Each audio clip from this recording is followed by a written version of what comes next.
SSC এবং HSC যারা আছো তাদের জন্য একটা চ্যালেঞ্জ নিয়ে এসেছি।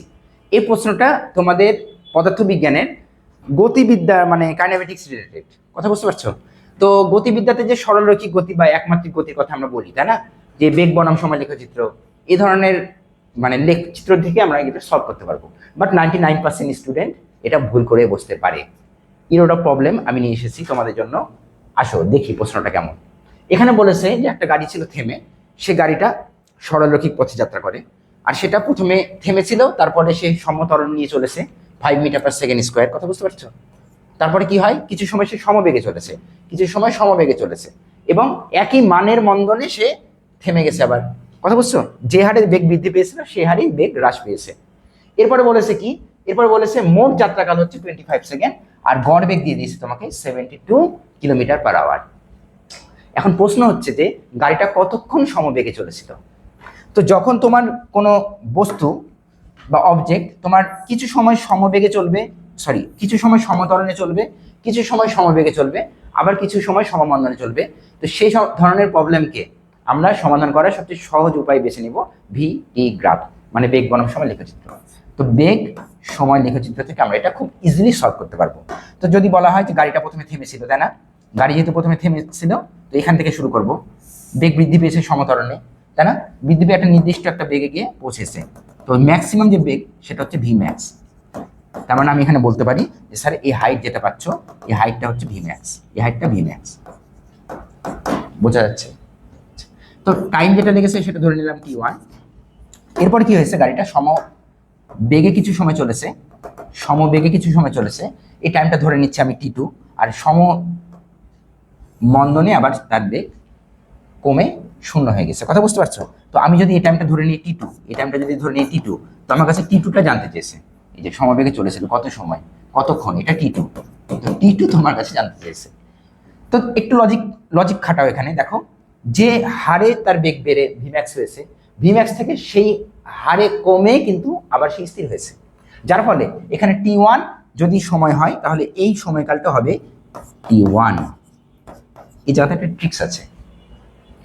তো স্যার আমাদের T2 বের করতে হবে, ভালো কথা। এখন আমরা খেয়াল করি যে ডেটাগুলো কি কি।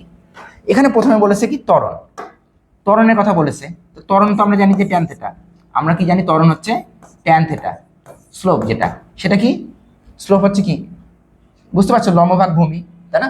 পারপেন্ডিকুলার আপন বেস। তো পারপেন্ডিকুলার যেটা সেটা হচ্ছে ভি ম্যাক্স, আর ভূমি যেটা সেটা বলছে T1। আর এই যে ভ্যালু, এই ভ্যালুটা তোমাকে দিয়ে দিয়েছে 5 মিটার/সেকেন্ড স্কোয়ার, কথা বুঝতে পারছো? তার মানে আমি এখানে বলতে পারছি যে ভি ম্যাক্স যেটা সেটা হচ্ছে 5T1। ভি ম্যাক্স যেটা সেটা হচ্ছে 5 ইন্টু T1, একটা পেলাম।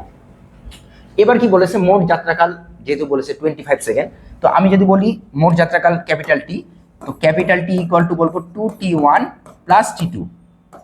2T1 2T1 প্লাস T2, এটা ক্যাপিটাল T, বুঝতে পারছো? মোট যাত্রাকাল। তো দ্যাট ইজ ইকুয়াল টু তোমার হচ্ছে 25 সেকেন্ড। বোঝা যাচ্ছে কথা? তো এখান থেকে একটু খেয়াল করে দেখো, এটা যদি হয় অবস্থা, তাহলে আমি এখান থেকে T1 এর মানটা যদি বের করি, পরে কাজ লাগবে। T1 এর মান যদি বের করো তাহলে সেটা হবে 25 মাইনাস T2 ডিভাইডেড বাই 2, মানে T1 কে আমরা এলিমিনেট করবো ভবিষ্যতে। এখন তোমাকে বলছে কি, দেখো এটা বোঝা যাচ্ছে। এবার বলছে কি, তোমাকে বলেছে গড় বেগ 72 কিলোমিটার/আওয়ার। তো গড় বেগ মানে বুঝতে পারছো, ভি অ্যাভারেজ, মোট সরণ ভাগ মোট সময়। মোট সরণ ভাগ মোট সময় সেটা বলেছে 72 কিলোমিটার/আওয়ার। কিলোমিটার/আওয়ারকে তুমি যদি মিটার/সেকেন্ডে করো, তাহলে এটাকে 5/18 দিয়ে গুণ করতে হবে। তাহলে এটা আসবে দেখবা 4×18=72, 4×5=20, 20 মিটার/সেকেন্ড। ঠিক আছে না? ঠিক আছে। তো গড় বেগটাকে কি লিখতে পারি? আমরা বলতে পারি গড় বেগ হচ্ছে মোট সরণ। আমরা বলতে পারি স্যার গড় বেগ হচ্ছে মোট সরণ ভাগ মোট সময়। মোট সময় কত? মোট সময় হচ্ছে তোমার এই যে 25। গড় বেগকে বলতে পারো কি S/T, ক্যাপিটাল T।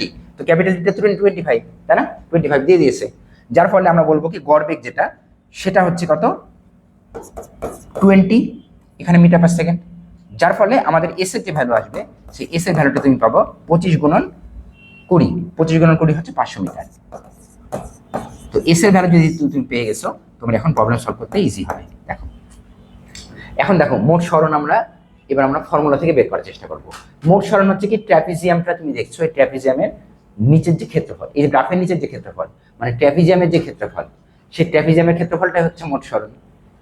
কথা বুঝতে পারছো? তো ক্ষেত্রফল যদি বের করি, তাহলে দেখো আমার ট্র্যাপিজিয়ামের ক্ষেত্রফল হচ্ছে হাফ, আমি যদি একটু অন্য কালার ইউজ করি তোমাদের জন্য সুবিধা হবে, হাফ গুণন সমান্তরাল বাহুদ্বয়ের যোগফল।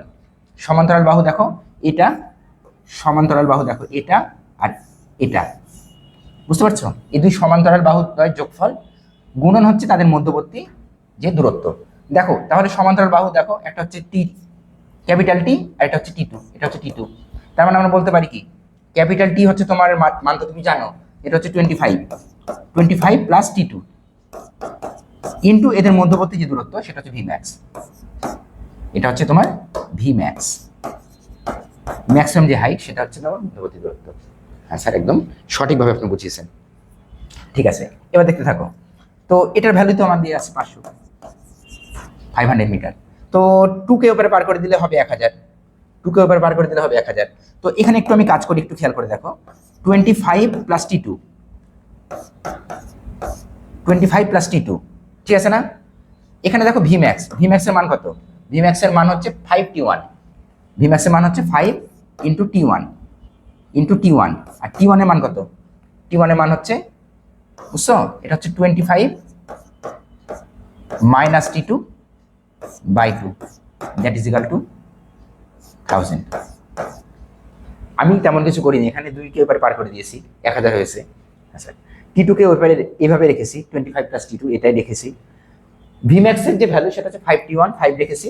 T1 এর মানটা আমি এখানে বসিয়েছি, T1 এর মানটা এখানে বসিয়েছি, আমি আগে বের করে রেখেছিলাম। তো দেখো তুমি এখান থেকে T2 এর মানটা পেয়ে যাবা।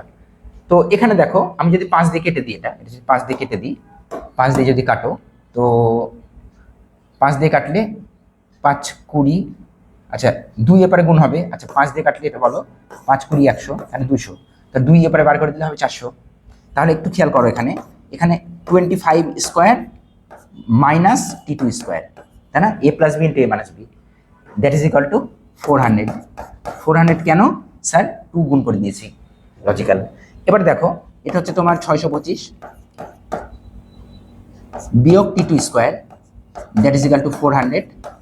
তার মানে আমি যদি এই জায়গাতে করি, তাহলে দেখো T2 স্কোয়ারের মান কত আসবে? T2 স্কোয়ারের মান, T2 স্কোয়ার করে পারে বার করে দাও, মাইনাস আছে প্লাস হয়ে যাবে, তার মানে 400কে বিয়োগ করতে হবে, তাহলে 225। তার মানে T2 স্কোয়ারের মান হবে 225। তাহলে তোমার T2 যেটা আসবে রুট করলে সেটা হচ্ছে 15 সেকেন্ড।